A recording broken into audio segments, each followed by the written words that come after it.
Halo, kembali lagi bersama Gusti Jeneo Channel. Hari ini saya akan bahas materi akuntansi pajak, yaitu tentang revaluasi aset tetap. Dan untuk revaluasi aset tetap ini, saya akan bahas dari aspek akuntansi, dari aspek pajaknya, terus nanti saya akan bahas terkait dengan contoh kasus revaluasi, dan untuk contoh kasusnya nanti saya menggunakan nilai buku fiskal, yang mana nilai buku fiskal tersebut sudah diperhitungkan dengan akumulasi biaya penyusutan. Dan pada bagian terakhir saya akan bahas terkait dengan jurnal, dan untuk jurnalnya sendiri nanti juga saya akan bahas terkait dengan bagaimana biaya PPh atas revaluasi ini itu secara komersil diakui, tapi secara pajaknya tidak bisa diakui, karena transaksi revaluasi ini PPh-nya itu bersifat final. Nah, untuk lebih jelasnya, yuk ikuti pembahasan saya berikut ini. Revaluasi aset tetap. Revaluasi aset adalah aktivitas penilaian kembali suatu aset atau aset tetap perusahaan karena dianggap tidak lagi mencerminkan nilai sesungguhnya. Tujuan melakukan revaluasi aset. Pemerintah. Revaluasi dapat menambah penerimaan negara yang berasal dari pajak penghasilan atau PPh badan. Wajib pajak. Revaluasi mampu menghemat pembayaran pajak yang biasanya timbul akibat dari akumulasi naiknya biaya penyusutan setelah revaluasi. Tujuan melakukan revaluasi aset. Revaluasi membantu perusahaan menunjukkan nilai aset yang wajar kepada publik, terutama kepada investor. Perusahaan juga mampu menyusun nilai aset ke nilai yang relatif lebih realistis dan nantinya berguna ketika perusahaan akan mengambil keputusan strategis bisnis. Menunjukkan nilai yang lebih wajar atau realistis. Dengan kata lain, perusahaan juga menunjukkan posisi keuangan yang sebenarnya, dan ini berguna ketika perusahaan ingin mendapatkan investor. Membantu perusahaan yang akan melakukan merger karena masing-masing dapat menunjukkan nilai aset sesungguhnya. Membantu perusahaan mengontrol permodalan agar rasio utang terhadap ekuitas atau debt to equity ratio turun, sehingga perusahaan lebih mudah mendapatkan pinjaman dari bank. Metode revaluasi aset tetap. Berdasarkan pernyataan standar akuntansi atau PSAK 16, revaluasi aset tetap memiliki dua metode analisis, yaitu model biaya dan model revaluasi. Pada model biaya, aset tetap dicatat sebesar harga perolehan dikurangi dengan akumulasi biaya penyusutan dan akumulasi kerugian dari penurunan nilai aset atau impairment.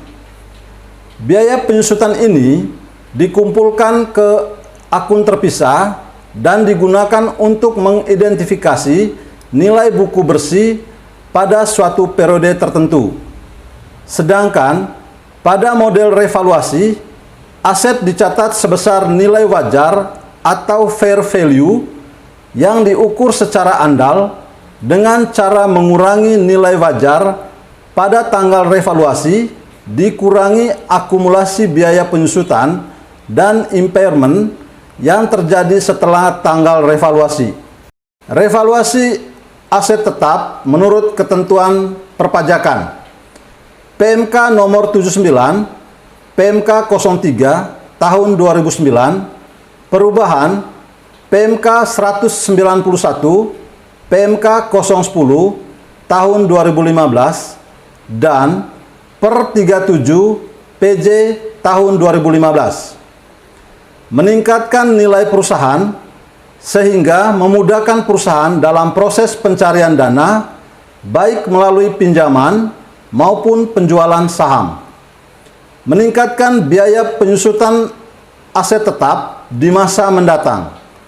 meningkatkan keakuratan perhitungan penghasilan maupun biaya sehingga mencerminkan kemampuan perusahaan yang sebenarnya dalam menghasilkan laba. Agar neraca perusahaan menunjukkan posisi kekayaan perusahaan yang sebenarnya. Subjek revaluasi. Wajib pajak badan dalam negeri termasuk bentuk usaha tetap yang menggunakan pembukuan setelah memenuhi semua kewajiban pajaknya sampai dengan masa pajak terakhir sebelum dilakukan revaluasi. Objek revaluasi. Semua aset tetap berwujud termasuk tanah yang berstatus hak milik atau hak guna bangunan, atau seluruh aset tetap berwujud termasuk tanah yang terletak atau berada di Indonesia, dimiliki dan dipergunakan untuk mendapatkan, memelihara, dan menagih penghasilan yang merupakan objek pajak.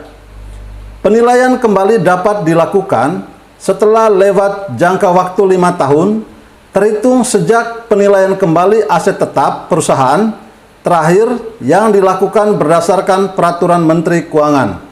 Pengajuan permohonan. Wajib pajak mengajukan permohonan kepada Dirjen Pajak.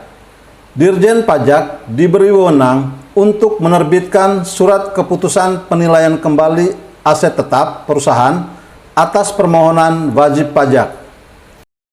Perhitungan PPh final revaluasi. Selisih lebih revaluasi dihitung dengan mengurangkan nilai pasar aset hasil penilaian dengan nilai sisa buku fiskal. PPh yang harus dibayar adalah 10% kali selisih lebih revaluasi dan bersifat final. Itu diatur di PMK nomor 79, PMK 03 tahun 2009, perubahan PMK 191, PMK 010 tahun 2015, dan per 37 PJ tahun 2015. Kita masuk ke contoh kasus, dan pada contoh kasus ini saya menggunakan nilai yang kecil sehingga mudah untuk dipelajari. Pada tanggal 1 Januari tahun 2021, PT X melakukan penilaian kembali tanah, nilai buku fiskalnya 2.000, nilai pasarnya 2.500. Bangunan, nilai buku fiskal 200, nilai pasar 450. Mesin, nilai buku fiskal 1.000, nilai pasar 8.000. Jumlah, nilai buku fiskal 3.200, nilai pasar 10.950. Pertanyaannya, berapa PPh final atas revaluasi dan bagaimana jurnalnya? Penyelesaian kasus. Di sini ada aset tetap, tanah, nilai pasarnya 2.500, nilai buku 2.000, selisih lebih revaluasi 500. Bangunan, nilai pasar 450, nilai buku 200, selisih lebih revaluasi 250. Mesin, nilai pasar 8.000, nilai buku 1.000, selisih lebih revaluasi 7.000. Sehingga jumlah selisih lebih revaluasi 7.750. PPh final atas revaluasi yaitu 10% kali 7.750 sama dengan 775.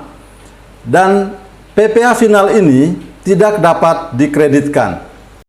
Bagian terakhir yang saya bahas adalah jurnal. Ada 2 jurnal.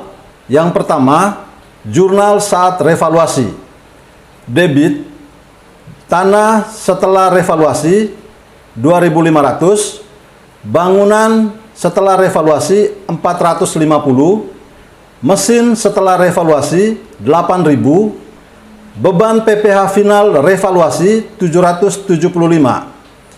Kredit, utang PPh final revaluasi 775, tanah sebelum revaluasi 2.000, bangunan sebelum revaluasi 200, mesin sebelum revaluasi 1.000, selisih lebih revaluasi 7.750. Dan untuk beban PPh final revaluasi itu dilakukan koreksi positif. Jurnal yang kedua yaitu jurnal pelunasan PPh final revaluasi. Debitnya utang PPh final revaluasi 775, kredit kas atau bank 775. Demikian materi yang saya bahas pada hari ini. Semoga bermanfaat dan jangan lupa subscribe, like, komen, dan nyalakan loncengnya untuk mendapatkan informasi-informasi terbaru dari kami. Terima kasih.